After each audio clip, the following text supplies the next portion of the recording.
Hello hello अस्सलाम वालेकुम, क्या हाल है आप लोगों का। आज की वीडियो में मैं आप लोगों को डीप कंडीशनिंग के बारे में बताने वाली हूँ। पहली बात ये, मेरा इतना पता नहीं क्यों 3-4 दिन से ना मेरा वीडियो रिकॉर्ड करने का बिल्कुल दिल नहीं कर रहा, लेकिन क्योंकि मैंने अपने आप से एक कमिटमेंट किया है कि ये वाले 14 डेज कंप्लीट करनी है, बल्कि इसके बाद भी एक आदत सी बन जाएगी तो डेली डेली वीडियोस डाला करूंगी। अच्छा, तो अब हम आज बात करते हैं डीप कंडीशनिंग की। डीप कंडीशनिंग के लिए आपको 3-4 चीज़ें चाहिए। मैंने लिया था 2 चम्मच फ्लैक्सीड। आप भी अपने बालों के हिसाब से ले सकते हो, 3 चम्मच 4 चम्मच कुछ मसला नहीं है, 1 चम्मच भी ले सकते हो, ठीक है। फ्लैक्स सीड कहते हैं अलसी के बीज। 2 चम्मच आपने ले लिए फ्लैक्स सीड। थोड़ा सा आपने एलोवेरा जेल लेना है, ठीक है, और थोड़ा सा हनी ऐड करना है, ये आप ऐड करेंगे।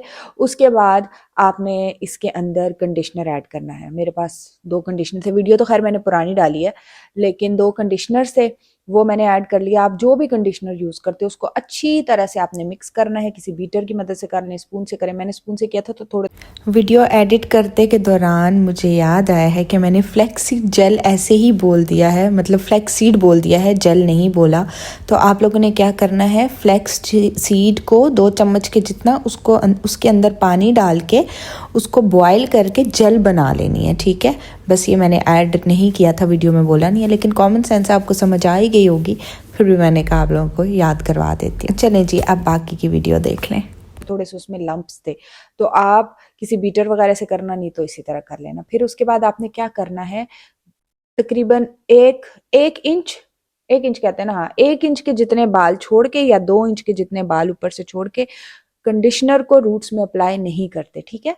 तो ऊपर से बाल छोड़ के उसके बाद लेंथ के बालों पे आपने अच्छी तरह से भर भर के ढेर सारा लगा लेना है। उसके बाद कोई शॉपर पहन लें, कोई कैप है आपके पास, शॉवर कैप पहन लें। मैंने 2 शॉवर कैप्स ऊपर से पहन ली थी। और फिर आप पहन के उसके बाद तकरीबन 10 से 15 मिनट, ज़्यादा नहीं छोड़ना, ठीक है, 10 से 15 मिनट छोड़ के उसके बाद आपने शैम्पू करना है।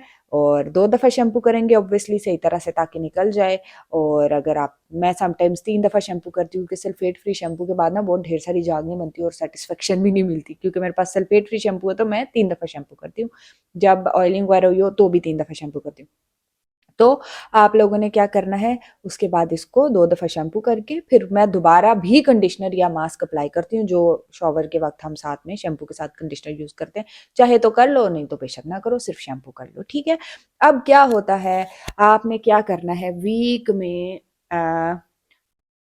15 दिन में 1 दफ़ा कर सकते हो, चाहे तो वंस अ वीक भी कर सकते हो। इससे क्या है, आपके बाल इतने सॉफ्ट हो जाएंगे। अच्छा, बहुत सारे लोग पूछते हैं क्या हमारे बाल करली हैं स्ट्रेट हो जाएंगे। देखें, अगर आपके बाल करली हैं तो वो स्ट्रेट नहीं होंगे, लेकिन सॉफ्ट वाले अच्छे कर्ल्स आ जाएंगे, ठीक है, अगर आप रेगुलर केयर करोगे। अगर आपके बाल स्ट्रेट हैं लेकिन रफ रहते हैं तो बाल अच्छे से स्ट्रेट हो जाएंगे। मेरे पुरानी अगर आप पिक्चर्स में जाके देखो, कितना सत्यानाश था मेरे बालों के साथ। लेकिन अब क्या है, केयर कर करके मेरे बाल जो हैं वो खुद ही स्ट्रेट हो गए हैं, क्योंकि मैं रेगुलर केयर करती हूँ। कैराटिन अगर आप लोगों ने करवाई हुई है या आपने कोई प्रोटीन ट्रीटमेंट कुछ भी करवाया हुआ, उसके बाद भी आपने केयर लाजमी करनी है। क्या होता है, सैलून वाले तो यही बोलते हैं कि आपने कैराटिन किया है तो आपने अब कोई भी ऑयलिंग नहीं करनी, ये नहीं करना, वो नहीं करना। लेकिन मैंने कैराटिन कराया था, दूसरा साल शुरू हो गया, ठीक है। पहले अगर आप पुरानी वीडियोस में जाए तो मेरे ख्याल से मैंने कैराटिन की वीडियो डाली है, उसको तकरीबन साल 1.5 साल हो गया, मतलब हाँ, कि पहले मैं साल में 1 दफ़ा कैराटिन करवाती थी। अब मैंने इस साल नहीं करवाई है, इस साल मैंने हेयर कलर करवा लिया, तो मैं अब केराटिन नहीं करवा रही। तो मेरे बाल स्मूथ हैं, स्ट्रेट हैं ऑलरेडी, और मेरे बालों को भी देख लो 2 साल हो गए, ज़रूरत भी नहीं है दोबारा केराटिन करवाने की। हो सकता है आगे अगले 6-7 महीनों बाद शायद करवा लूँ या शायद ना भी करवाऊँ। लेकिन कोई भी ट्रीटमेंट, रिबाउंडिंग, केराटिन, आजकल तो इतने हज़ारों किस्म के ट्रीटमेंट्स आए हुए हैं। अगर आप कोई भी ट्रीटमेंट करवाते हो तो उसके बाद आप लोगों ने लाजमी ऑयलिंग भी करनी है, डीप कंडीशनिंग भी करनी है, सारी केयर करनी है, ठीक है। अब now back to the topic. आपने जो डीप कंडीशनिंग करनी है आप वंस अ वीक कर सकते हो, कोई नुकसान नहीं है, वरना 15 दिन में 1 दफ़ा आप लोग कर लो, वंस अ मंथ कर लो, इस तरह से, ठीक है।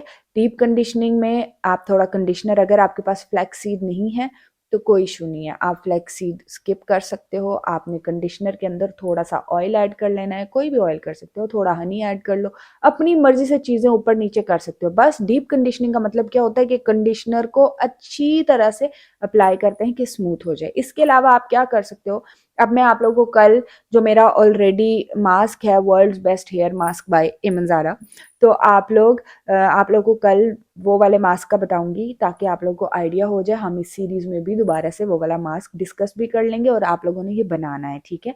कल हम मास्क की बात करेंगे, आज हम लोगों ने डीप कंडीशनिंग की बात की है। Thank you so much for watching. अपना बहुत ढेर सारा ख्याल रखें, दुआ में याद रखें। टेक केयर, अल्लाह हाफिज़।